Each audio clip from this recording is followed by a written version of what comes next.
Welcome back to our reading of Moby-Dick by Herman Melville. Today we continue with Chapter 3. If you're enjoying this literary journey, don't forget to like this video, subscribe to the channel, and turn on notifications so you never miss the next chapter. Now, let's begin. Entering that gable-ended Spouter Inn, you found yourself in a wide, low, straggling entry with old-fashioned wainscots, reminding one of the bulwarks of some condemned old craft. On one side hung a very large oil painting so thoroughly besmoked and every way defaced that in the unequal crosslights by which you viewed it, it was only by diligent study and a series of systematic visits to it and careful inquiry of the neighbours that you could anyway arrive at an understanding of its purpose. Such unaccountable messes of shades and shadows that at first you almost thought some ambitious young artist in the time of the New England hags had endeavoured to delineate chaos bewitched. But by dint of much and earnest contemplation and oft-repeated ponderings, and especially by throwing open the little window towards the back of the entry, you at last come to the conclusion that such an idea, however wild, might not be altogether unwarranted. But what most puzzled and confounded you was a long, limber, portentous black mass of something hovering in the center of the picture over three blue, dim, perpendicular lines floating in a nameless yeast. A boggy, soggy, squitchy picture truly, enough to drive a nervous man distracted. Yet was there a sort of indefinite, half-attained, unimaginable sublimity about it that fairly froze you to it, till you involuntarily took an oath with yourself to find out what that marvellous painting meant. Ever and anon a bright but, alas, deceptive idea would dart you through. It's the Black Sea in a midnight gale. It's the unnatural combat of the four primal elements. It's a blasted heath. It's a Hyperborean winter scene. It's the breaking up of the icebound stream of time. But at last all these fancies yielded to that one portentous something in the picture's midst. That once found out, and all the rest were plain. But stop, does it not bear a faint resemblance to a gigantic fish, even the great Leviathan himself?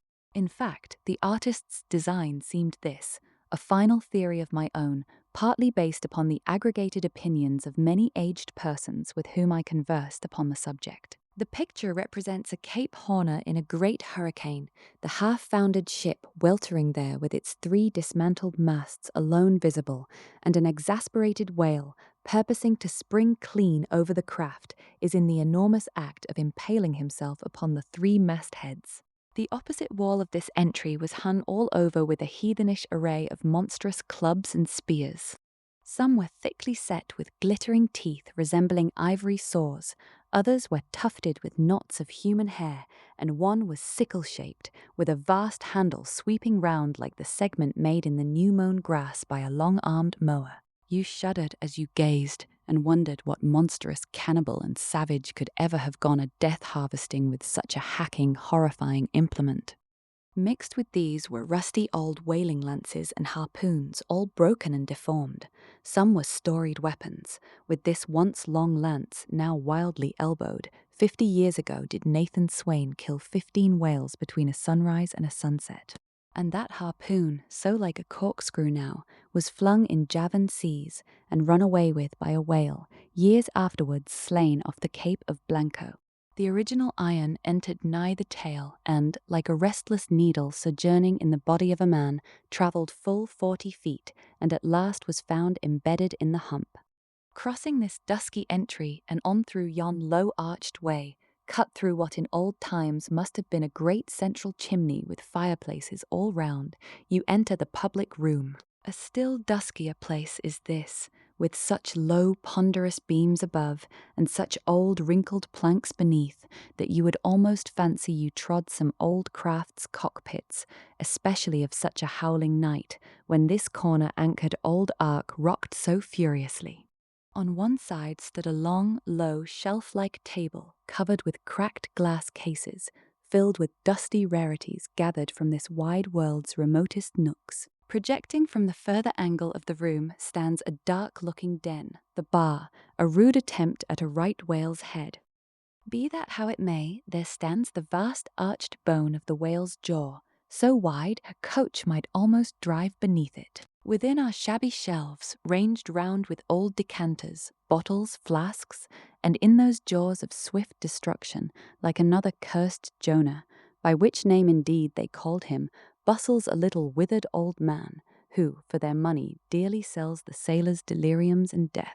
Abominable are the tumblers into which he pours his poison, though true cylinders within, the villainous green goggling glasses deceitfully tapered downwards to a cheating bottom.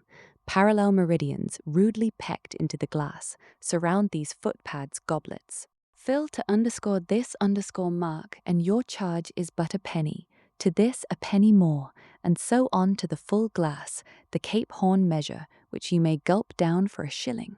Upon entering the place, I found a number of young seamen gathered about a table, examining by a dim light divers specimens of scrimshanda.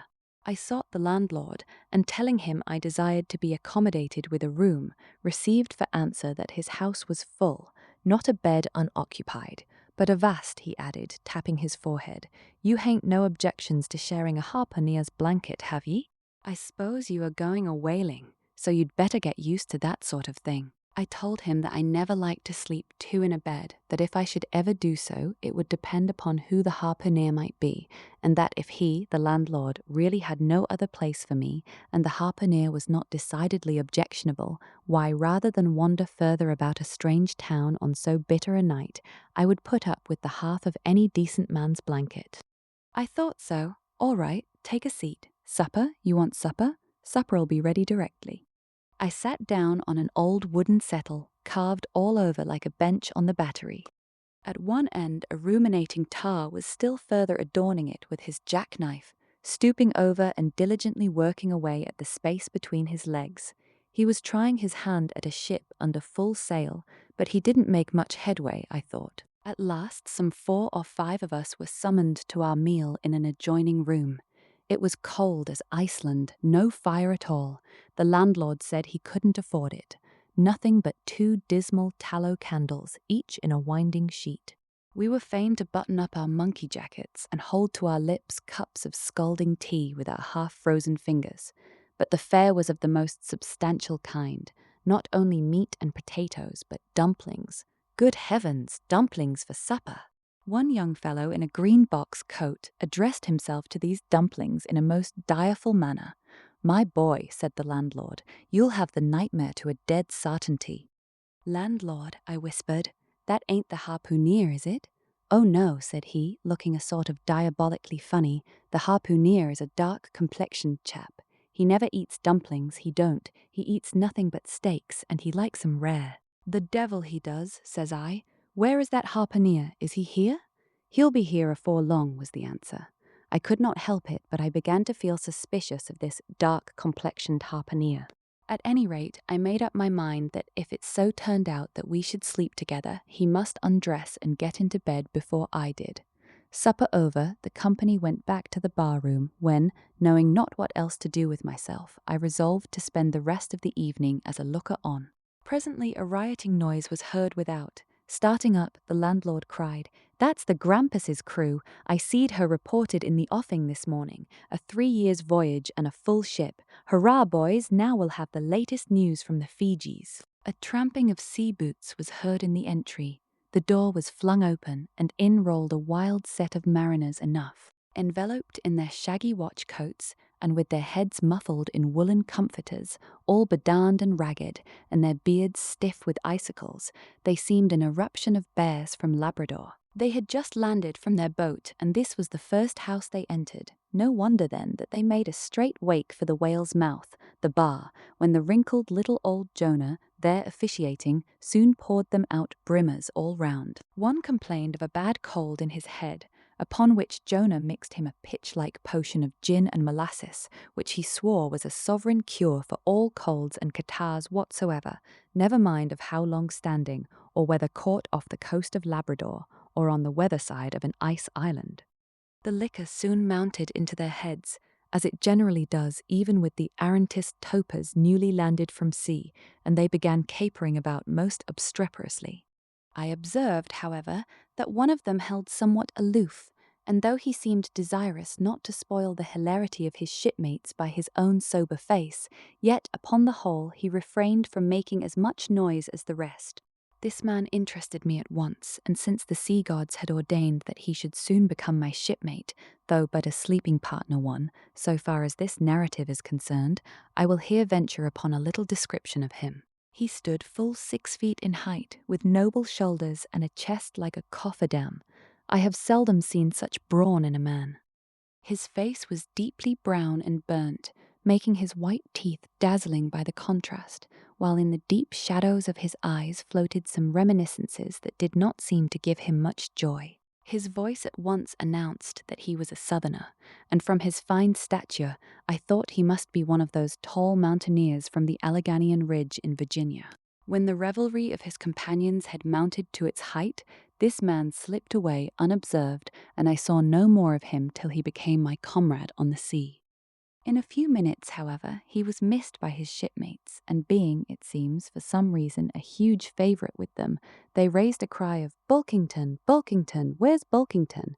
and darted out of the house in pursuit of him. It was now about 9 o'clock, and the room seeming almost supernaturally quiet after these orgies, I began to congratulate myself upon a little plan that had occurred to me just previous to the entrance of the seamen. No man prefers to sleep two in a bed. In fact, you would a good deal rather not sleep with your own brother. I don't know how it is, but people like to be private when they are sleeping. And when it comes to sleeping with an unknown stranger, in a strange inn, in a strange town, and that stranger a harpooner, then your objections indefinitely multiply.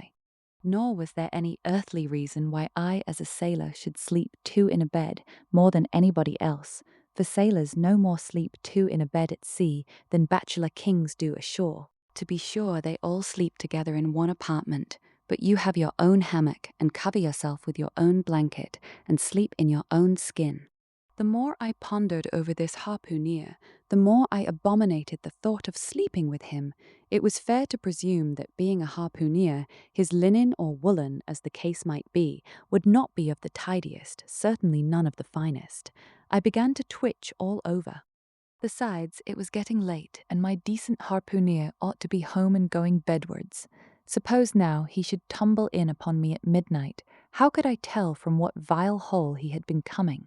"Landlord, I've changed my mind about that harpooner. I shan't sleep with him. I'll try the bench here." "Just as you please. I'm sorry I can't spare ye a tablecloth for a mattress, and it's a plaguey rough board here," feeling of the knots and notches.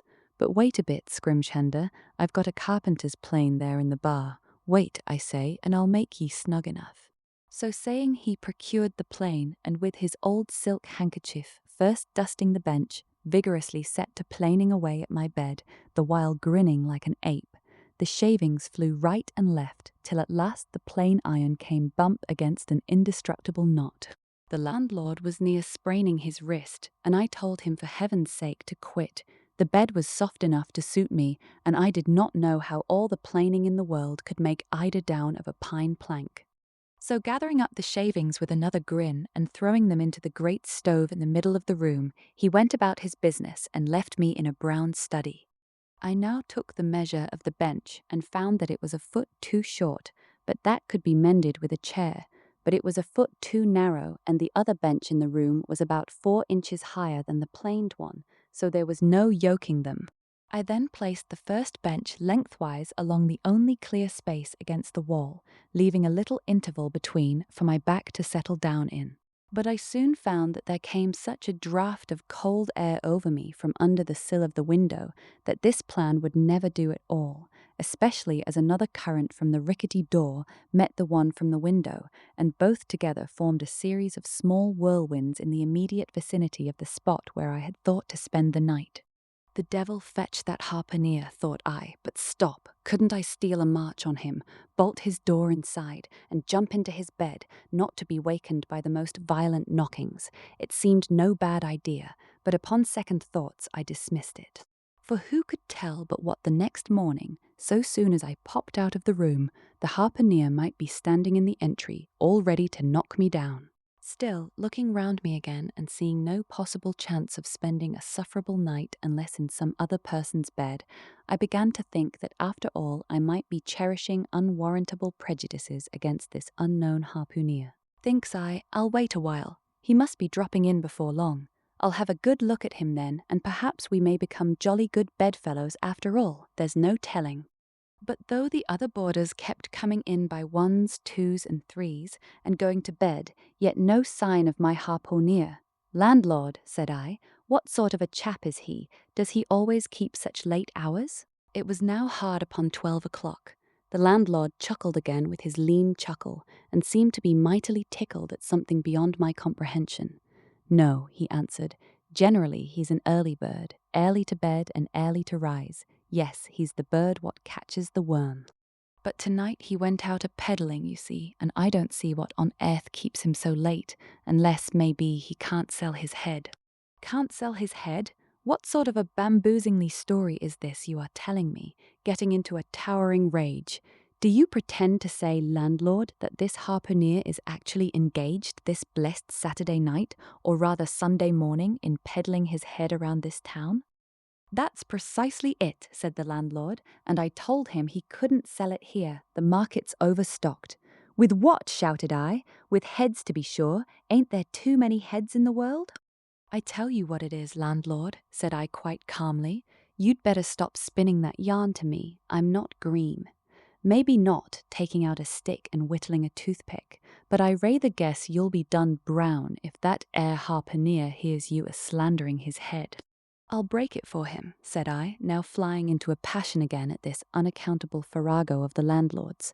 "It's broke already," said he. "Broke," said I. "Broke, do you mean?" "Sartin, and that's the very reason he can't sell it, I guess." "Landlord," said I, going up to him as cool as Mount Hecla in a snowstorm. "Landlord, stop whittling. You and I must understand one another, and that too without delay. I come to your house and want a bed. You tell me you can only give me half a one, that the other half belongs to a certain harpooner. And about this harpooner, whom I have not yet seen, you persist in telling me the most mystifying and exasperating stories, tending to beget in me an uncomfortable feeling towards the man whom you design for my bedfellow. A sort of connection, landlord, which is an intimate and confidential one in the highest degree. I now demand of you to speak out and tell me who and what this harpooner is, and whether I shall be in all respects safe to spend the night with him. And in the first place, you will be so good as to unsay that story about selling his head, which, if true, I take to be good evidence that this harpooner is stark mad, and I've no idea of sleeping with a madman. And you, sir, you, I mean, landlord, you, sir, by trying to induce me to do so knowingly, would thereby render yourself liable to a criminal prosecution." "Wall," said the landlord, fetching a long breath, "that's a purty long sarmon for a chap that rips a little now and then. But be easy, be easy. This here harpooner I have been telling you of has just arrived from the South Seas, where he bought up a lot of balmed New Zealand heads, great curios, you know, and he's sold all on 'em but one, and that one he's trying to sell tonight, 'cause tomorrow's Sunday, and it would not do to be selling human heads about the streets when folks is going to churches. He wanted to last Sunday, but I stopped him just as he was going out of the door with 4 heads strung on a string, for all the earth like a string of Indians." This account cleared up the otherwise unaccountable mystery, and showed that the landlord, after all, had had no idea of fooling me. But at the same time, what could I think of a harpooner who stayed out of a Saturday night clean into the Holy Sabbath, engaged in such a cannibal business as selling the heads of dead idolaters? "Depend upon it, landlord, that harpooner is a dangerous man. He pays reg'lar," was the rejoinder. "But come, it's getting dreadful late. You had better be turning flukes. It's a nice bed. Sal and me slept in that 'ere bed the night we were spliced. There's plenty of room for 2 to kick about in that bed. It's an almighty big bed, that. Why, afore we give it up, Sal used to put our Sam and little Johnny in the foot of it. But I got a dreaming and sprawling about one night, and somehow Sam got pitched on the floor and came near breaking his arm. Arter that, Sal said it wouldn't do. 'Come along here, I'll give ye a glim in a jiffy,' and so saying he lighted a candle and held it towards me, offering to lead the way. But I stood irresolute when, looking at a clock in the corner, he exclaimed, "I vomit Sunday. You won't see that harpooner tonight. He's come to anchor somewhere. Come along then. Do come, won't ye come?" I considered the matter a moment, and then upstairs we went, and I was ushered into a small room, cold as a clam and furnished, sure enough, with a prodigious bed, almost big enough indeed for any 4 harpooneers to sleep abreast. "There," said the landlord, placing the candle on a crazy old sea chest that did double duty as a washstand and centre table. "There, make yourself comfortable now, and good night to ye." I turned round from eyeing the bed, but he had disappeared. Folding back the counterpane, I stooped over the bed. Though none of the most elegant, it yet stood the scrutiny tolerably well. I then glanced round the room, and besides the bedstead and centre table, could see no other furniture belonging to the place, but a rude shelf, the 4 walls, and a papered fireboard representing a man striking a whale. Of things not properly belonging to the room, there was a hammock lashed up, and thrown upon the floor in one corner, also a large seaman's bag containing the harpooneer's wardrobe, no doubt in lieu of a land trunk. Likewise, there was a parcel of outlandish bone-fish hooks on the shelf over the fireplace, and a tall harpoon standing at the head of the bed. But what is this on the chest? I took it up and held it close to the light, and felt it and smelt it, and tried every way possible to arrive at some satisfactory conclusion concerning it. I can compare it to nothing but a large doormat, ornamented at the edges with little tinkling tags, something like the stained porcupine quills round an Indian moccasin. There was a hole or slit in the middle of this mat, as you see the same in South American ponchos, but could it be possible that any sober harpooneer would get into a doormat and parade the streets of any Christian town in that sort of guise? I put it on to try it, and it weighed me down like a hamper, being uncommonly shaggy and thick, and I thought a little damp, as though this mysterious harpooneer had been wearing it of a rainy day. I went up in it to a bit of glass stuck against the wall, and I never saw such a sight in my life. I tore myself out of it in such a hurry that I gave myself a kink in the neck. I sat down on the side of the bed and commenced thinking about this head-peddling harpooneer and his doormat. After thinking some time on the bedside, I got up and took off my monkey jacket, and then stood in the middle of the room thinking. I then took off my coat and thought a little more in my shirt sleeves, but beginning to feel very cold now, half undressed as I was, and remembering what the landlord said about the harpooneers not coming home at all that night, it being so very late, I made no more ado, but jumped out of my pantaloons and boots, and then blowing out the light, tumbled into bed and commended myself to the care of heaven. Whether that mattress was stuffed with corn cobs or broken crockery, there is no telling, but I rolled about a good deal and could not sleep for a long time. At last I slid off into a light doze, and had pretty nearly made a good offing towards the land of Nod, when I heard a heavy footfall in the passage, and saw a glimmer of light come into the room from under the door. "Lord save me," thinks I, "that must be the harpooneer, the infernal head-peddler." But I lay perfectly still and resolved not to say a word till spoken to. Holding a light in one hand and that identical New Zealand head in the other, the stranger entered the room, and without looking towards the bed, placed his candle a good way off from me on the floor in one corner, and then began working away at the knotted cords of the large bag I before spoke of as being in the room. I was all eagerness to see his face, but he kept it averted for some time while employed in unlacing the bag's mouth. This accomplished, however, he turned round when, good heavens, what a sight! Such a face! It was of a dark, purplish, yellow colour, here and there stuck over with large, blackish-looking squares. Yes, it's just as I thought. He's a terrible bedfellow. He's been in a fight, got dreadfully cut, and here he is, just from the surgeon. But at that moment he chanced to turn his face so towards the light that I plainly saw they could not be sticking plasters at all, those black squares on his cheeks. They were stains of some sort or other. At first I knew not what to make of this, but soon an inkling of the truth occurred to me. I remembered a story of a white man, a whaleman too, who, falling among the cannibals, had been tattooed by them. I concluded that this harpooneer, in the course of his distant voyages, must have met with a similar adventure. And what is it, thought I, after all?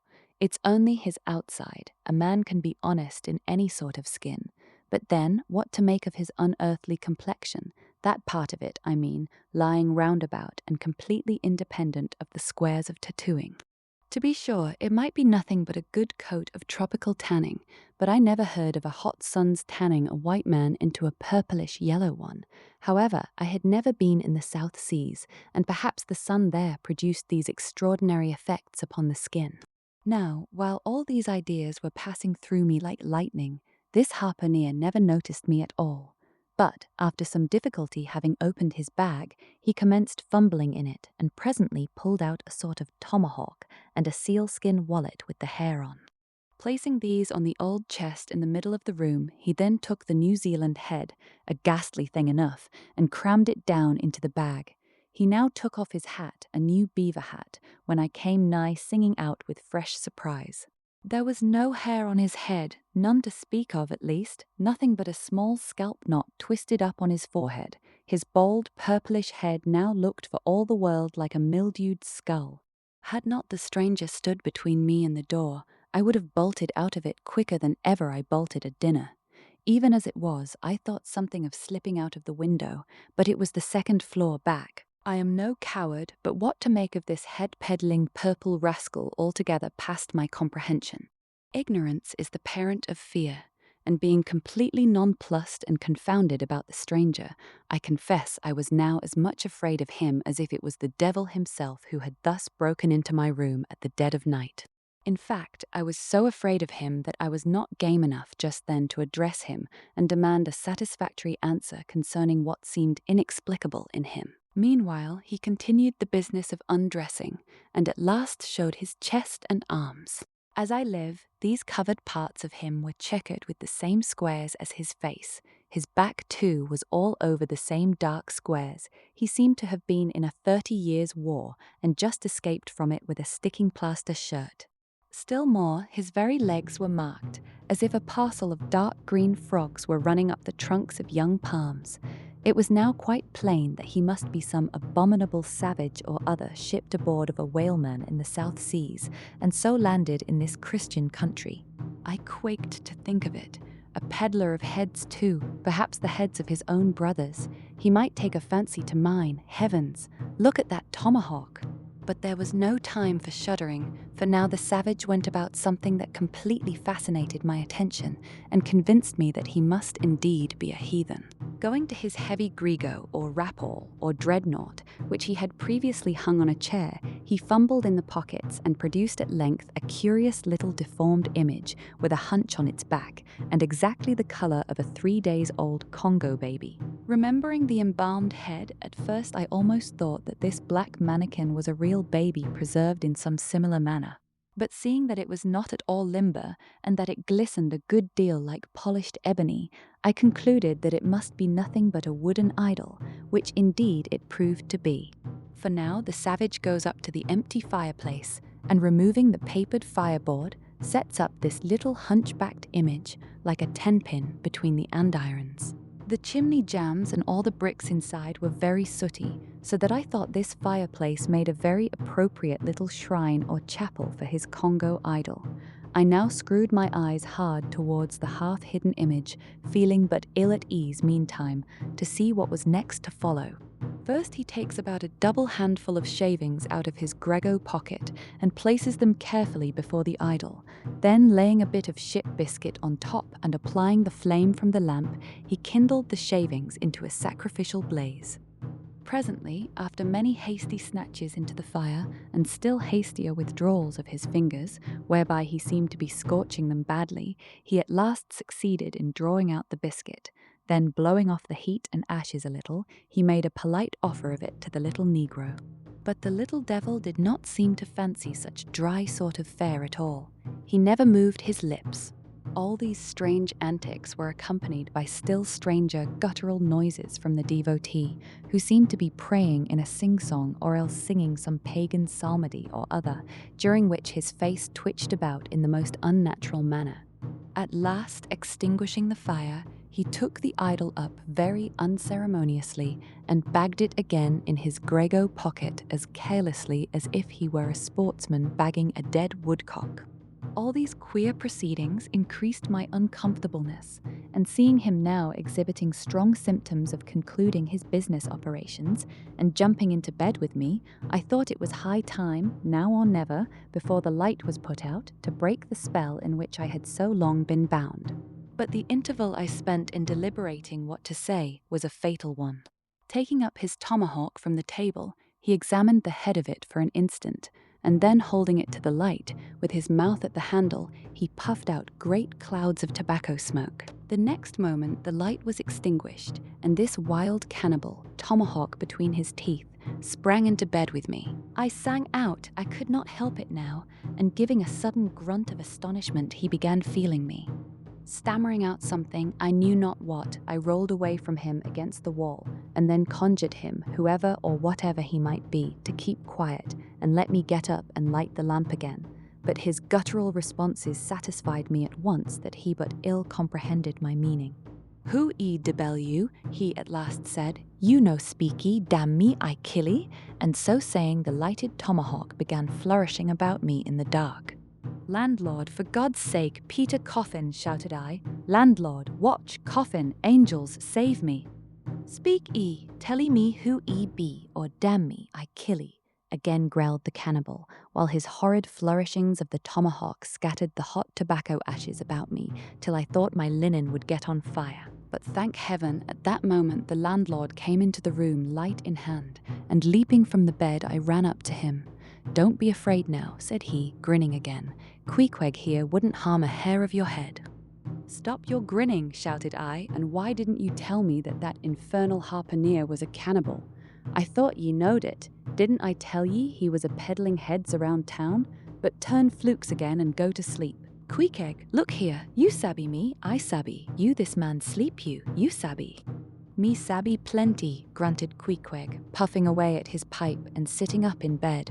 "You getty in," he added, motioning to me with his tomahawk and throwing the clothes to one side. He really did this in not only a civil but a really kind and charitable way. I stood looking at him a moment. For all his tattooings, he was on the whole a clean, comely-looking cannibal. "What's all this fuss I have been making about?" thought I to myself. "The man's a human being just as I am. He has just as much reason to fear me as I have to be afraid of him. Better sleep with a sober cannibal than a drunken Christian." "Landlord," said I, "tell him to stash his tomahawk there, or pipe, or whatever you call it. Tell him to stop smoking, in short, and I will turn in with him. But I don't fancy having a man smoking in bed with me. It's dangerous. Besides, I ain't insured." This being told to Queequeg, he at once complied, and again politely motioned me to get into bed, rolling over to one side as much as to say, "I won't touch a leg of ye." "Good night, landlord," said I. "You may go." I turned in and never slept better in my life.